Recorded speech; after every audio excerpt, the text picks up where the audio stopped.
अस्सलामुअलैकुम रहमतुल्लाहि वबरकातुहू। कैसे हो मेरे दोस्तों? मैं हूं आपका अपना प्यारा दोस्त इसराइल खान, फिर से हाजिर हुआ हूं the real history our channel लेकर सुल्तान सलाहुद्दीन अय्यूबी रहमतुल्लाह अलैह की दास्तान। उम्मीद है ये दास्तान आपको अच्छी लगती होगी। आपका अपना चैनल है, इसे लाइक, सब्सक्राइब, कमेंट, शेयर जरूर करिएगा।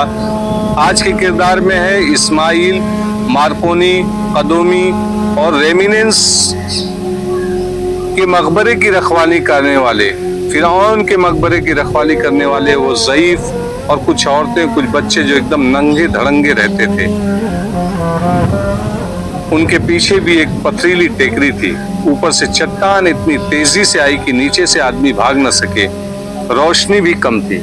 पहाड़ों और चट्टानों में घिरे हुई ये दुनिया बैक वक्त कई एक चीखों से लरज उठी और सिकवत तारी हो गया, एकदम खामोशी हो गई। मार्कोनी दौड़ता नीचे आया, एक मशाल उठाकर देखा।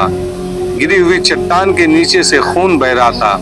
किसी का हाथ नजर आ रहा था, किसी की टांग और किसी का सर, और कुछ ऐसे भी थे जो दरमियान में नीचे आ गए थे, यानी चटनी हो गए थे। मार्कोनी को किसी के दौड़ने की आहटें सुनाई दी। शायद कोई बच भी गए थे, वो भाग गए थे। उसने टेकरी पर देखा, वहां 4 इंसान खड़े थे।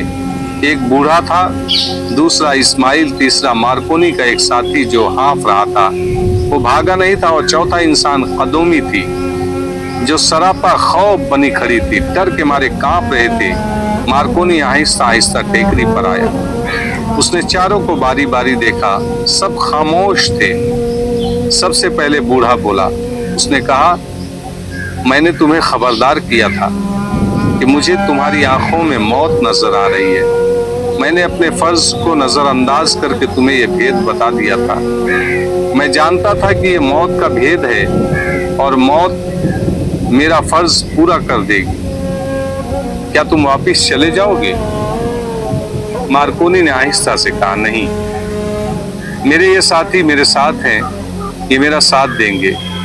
बूढ़े ने पूछा, मालूम होता है कोई जिंदा निकल गए हैं? कौन कौन भागा है? मुझसे पूछो, बूढ़े ने कहा। तुम्हारे 4 आदमी मेरे 2 आदमियों के साथ भाग गए हैं। मेरे आदमी उन्हें बाहर का रास्ता नहीं बताएंगे।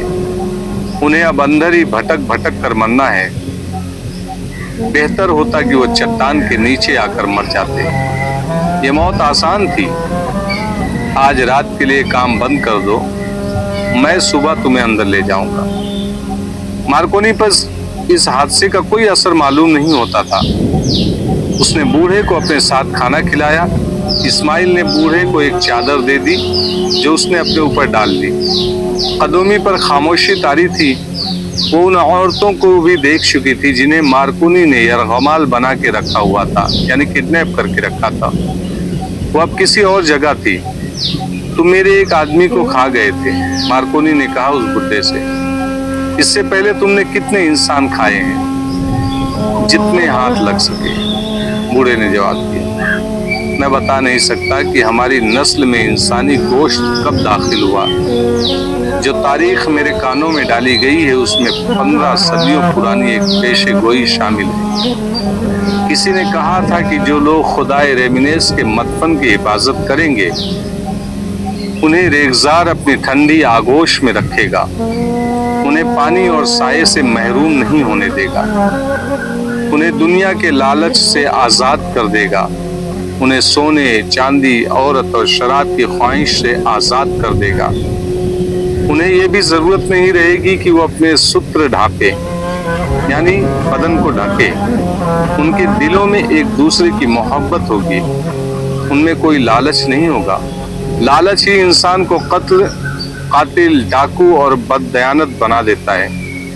वो कभी दौलत का लालच करता है और कभी औरत का। उसका दीन नहीं रहता।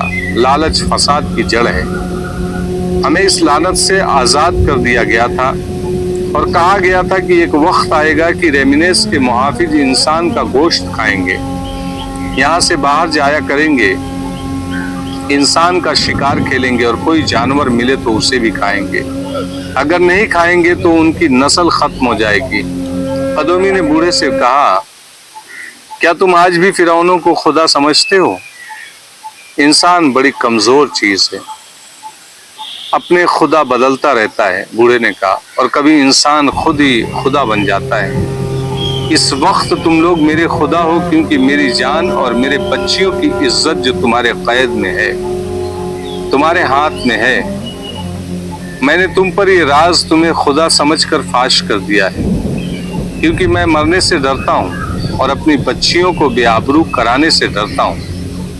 फिरौन ने भी तुम्हारी तरह अपनी वक्त के मखलूक की गर्दन पर भूख और बेकारी की छुरी रखकर कहा था कि मैं खुदा हूँ। बेगार बना दिया था।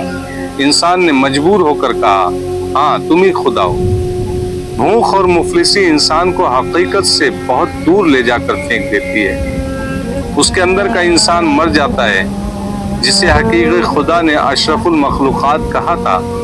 उसका सिर्फ जिस्म रह जाता है जिसे पेट की आग जलाती है, तो वो इंसान उस इंसान के आगे सजदे करने लगता है जो उसके पेट की आग ठंडी करता है। इंसान की इसी कमजोरी ने बादशाह पैदा किए, डाकू और रहजन पैदा किए, इंसान को हाकिम और महकूम, जालिम और मजलूम बनाया।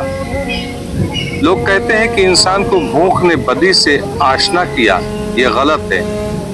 इंसान को बदकार जरो जवाहरात ने बनाया है। तुम कौन हो, क्या हो? उसने कदोमी से पूछा। इनमें से किसी की बीवी हो? किसकी बीवी हो? इनमें से किसी ने अपना आदमी कह सकती हो? बूढ़े को मालूम हो चुका था कि कदोमी कायरा की रक्कासा है। कदोमी उसके सवाल से परेशान हो गई। वो पहले ही परेशान थी। बूढ़े के सवाल ने उसका पसीना निकाल दिया।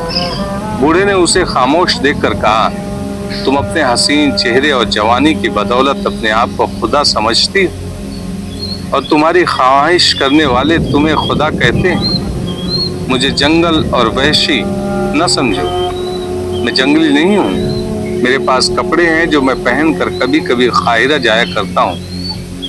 तुम्हारी मुहज़्ज़िब दुनिया को देखता हूँ, फिर वापस आकर कपड़े उतार देता हूँ। मैंने तुम्हारी दुनिया में बग्घियों पर शहजादे शेर करते हुए देखे हैं, तुम्हारी तरह की शहजादियाँ देखी हैं, नाचने और गाने वाली भी देखी है, और उन्हें जो नचाते हैं उन्हें भी देखा है। मैंने फिरऔनों के वक्तों की बातें सुनी हैं और आज के वक्त के फिरऔन भी देखे हैं। इन सब का अंजाम भी देखा है, तुम्हारा अंजाम भी जो तुम्हें अभी नजर नहीं आ रहा देख रहा हूँ। तुमने खजाने के लालच में इतनी बेगुनाह इंसानों का खून किया, इस गुनाह की सजा से बच नहीं सकोगे। फिरऔन भी नहीं बच सके थे। मैं सुबह तुम्हें अंदर ले जाऊंगा। उनका अंजाम देखना। वो खुदा होते तो उनका ये अंजाम न होता। खुदा वो होता है जो अंजाम तक पहुंचाया करता है, अंजाम तक पहुंचा नहीं करता। मैंने उस इंसान को कभी खुदा नहीं माना जो आज पहाड़ी के नीचे हड्डियों का ढांचा बना हुआ है। मैं और मेरा कबीला उसकी हिफाजत नहीं कर रहे। हमने दुनिया की लालच से बचने के लिए अपना एक अकीदा बना लिया है। हम इस अकीदे की हिफाजत कर रहे हैं। बूढ़ा ठहरी ठहरी आवाज में बोलता जा रहा था। कदोमी उसे देख रही थी और बूढ़े की बातों में उसे अपना अंजाम नजर आ रहा था। मार्कोनी के होंठों पर तंजिया सी मुस्कुराहट थी। वो शराब पी रहा था। उसने बूढ़े से कहा, तुम अपनी औरतों के पास चले जाओ, सुबह जल्दी उठना, हमें अंदर जाना है। बूढ़ा चला गया तो मार्कोनी ने कदोमी से कहा, आओ हम भी सो जाए। कदोमी ने कहा, मैं तुम्हारे साथ नहीं जाऊंगी। मार्कोनी उसकी तरफ लपका। कदोमी पीछे हट गई। मार्कोनी ने उसे धमकी दी। इस्माइल उसके आगे आ गया। उसने कुछ नहीं कहा। मार्कोनी की आंखों में आंखें डालकर देखा और मार्कोनी पीछे हट गया। वो जब चला गया तो कदोमी इस्माइल के सीने पर सर फेंक कर बच्चों की तरह रोने लगी। आगे तो मार्कोनी ने बूढ़े को ढूंढा। बूढ़ा वहां नहीं था। औरतों को देखा, वो भी गायब थी। उन्हें कहीं भी कोई नजर नहीं आ रहा था। इधर उधर देखा, उनमें से कोई भी नजर न आया। मार्कोनी को अब उनकी इतनी जरूरत नहीं थी। मदफन का दहाना खुल चुका था। बूढ़ा अगर वहां होता भी तो उसे मालूम नहीं था कि अंदर क्या है। मार्कोनी ने इस्माइल, अपने साथी और कदोमी को अपने साथ लिया और वो सब उस चट्टान पर चढ़ गए जहां मदफन के अंदर जाने का दहाना था, यानी रास्ता था। मार्कोनी नीचे उतरा। یہ کشادہ گڑھا تھا جو سرنگ بن کر ایک طرف چلا گیا تھا. وہ مشالیں ساتھ لے گئے تھے جو جلائی گئی. کچھ دور آگے جا کر سرنگ بند ہو گئی. مارکونی نے وہاں الٹی کدال ماری تو ایسی آوازیں آئی جیسے اس کے پیچھے جگہ کھوکھلی ہو. یہ پتھر کا چوکور دروازہ تھا. اس پر ضربیں لگائی گئی تو کناروں سے خلا نظر آنے لگا، یعنی سوراخ نظر آنے لگا.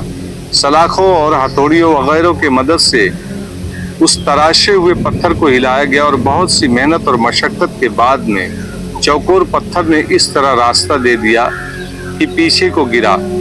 اس کے وزن کا یہ عالم تھا کہ اس کے گرنے سے زلزلے کا جھٹکا محسوس ہوا. اندر سے 15-16 صدیوں کی بدبو چھکڑ کی طرح باہر آئی. سب پیچھے کو بھاگے اور انہوں نے ناک منہ پر کپڑے لپیٹ لیے. ذرا دیر بعد مشالوں کے ساتھ اندر گئے. چند قدم آگے سیڑھیاں نیچے جاتی تھی. سیڑھیوں پر انسانی کھوپڑیاں اور ہڈیوں کے پنجر پڑے تھے. ان کے ساتھ برشیاں اور ڈھالیں بھی تھی. کئیوں کے پاس میں تلواریں تھی. یہ پہرے داروں کی ہڈیاں تھی. انہیں اندر زندہ پہرے پر کھڑا کر کے مدفن کے منہ پر اتنی وزنی سل جما دی گئی تھی. سیڑھیاں انہیں دور نیچے لے گئی. یہ ایک وسیع کمرہ تھا. یہ زمین پتھریلی تھی. کاریگروں نے لمبی مدت صرف کر کے دیواریں اور چھت اس طرح تراشی تھی کہ یہ 20ویں